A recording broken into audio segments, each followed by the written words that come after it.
पियो पुट ना पानी जी पौंदा सी कांटो फिट आए लगी मन कम थियो अरे मां तो शादी करा हां पर मुझे कोई शर्त हुक्म कर ता मट का पोड़ी आती हो जदी ता हो जो मां पर बापे के तो पढ़ाई की जा और मेरा क्या हो जन बापो ये रनड़ा ला कब बैठो हो जे एड़ा लांती हो जन मुयू साइन बाकी के झगड़े के लड़ी जा पर जो सा के ना पढ़ाई हो चाचो पटकेरो पढ़ाई काल बड़ी सारी वजह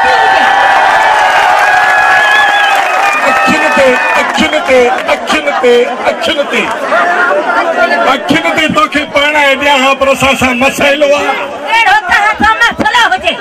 मसइलो यो है त सा मुर्शिद जा पिटल आयूं असा न्याणी जमे कोन रगो नर ही नर बैठा थे चली तो पर कुरानो कहे जा घर वठी छो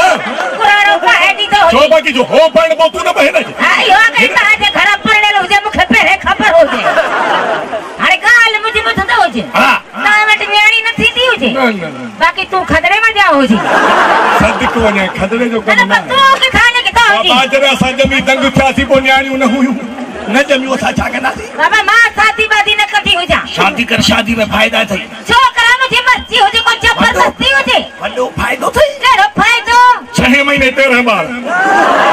कंप्यूटर पे कम छुड़ छोरो मथे अरे छयो हारे छोरो मथे अल्लाह ने वडो कम मोहन मोहाटो खड है जो आंटो चंगो तो खबर है सवाल तो पूछा न मुके जवाब ने भली शादी न कर केड़ो मास्टर हो जी ये तो कम हेड मास्टर लगो पिया तू सवाल पूछ दो जी हां मां भी तो का पूछा भली जेकर तू सवाल में मारी हां मां शादी करा भली जेकर मां सवाल में मारी दी हो जा तबे मां शादी के तप्पा जी बागड़ी बिरादरी घुराए तो कोई यो घोड़ी घोड़ी कराई हो जा कबूल हो जे हां हल सवाल पूछ दो सिंधी में सोलो कम चलना तो औरत जी तारीफ कंदो न त कम पुछा ये नसिया त मां औरत जी तारीफ सा कम थींदो तारीफ न कंदो कम न थींदो कभी तारीफ तू सोणी हां मन मोणी हाँ। तुझी मोर जड़ी टोर हाँ। हाने शादी कंदी हिते हिते कंदी तुझी हणीअ जड़ी चाल हाँ। तू मुझी साल हाँ। मुबारक पढ़ है कई पढ़ दी पैसे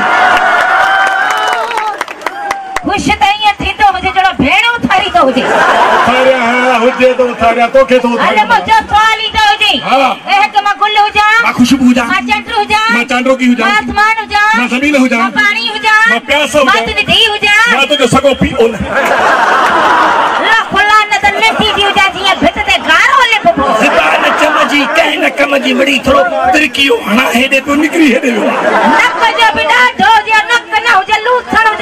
जतरो वड ततरो फुटंदो हो जे अरे दे ओए ओए तू तो बीमार थी लगी ये बीमार हो जा ये दोदा करी गई ये नक पुठिया में ही जा बीमार तम खतू लगी छा में हटो कटो जवान मुर्जा हथने हथने दो ए हथ मिलियो अखन में ये दोदा भी मिली गया भी दो जे हां ए कमा तुझे हथ में दो जे तो कुछ थियो कोई बीमारी न हो जे छा हो जे एकड़ी औरत मर्द जे हाथ में जंदी हो जे ओने का कुछ न थींदो जे को बीमारी करो कारो मोह कदी हो जे हाल दिल था लगे तो तारी वजे थोड़ो समझ दी कर थोड़ो कितने निकल न कर मेरी मां ने ठायूं था ना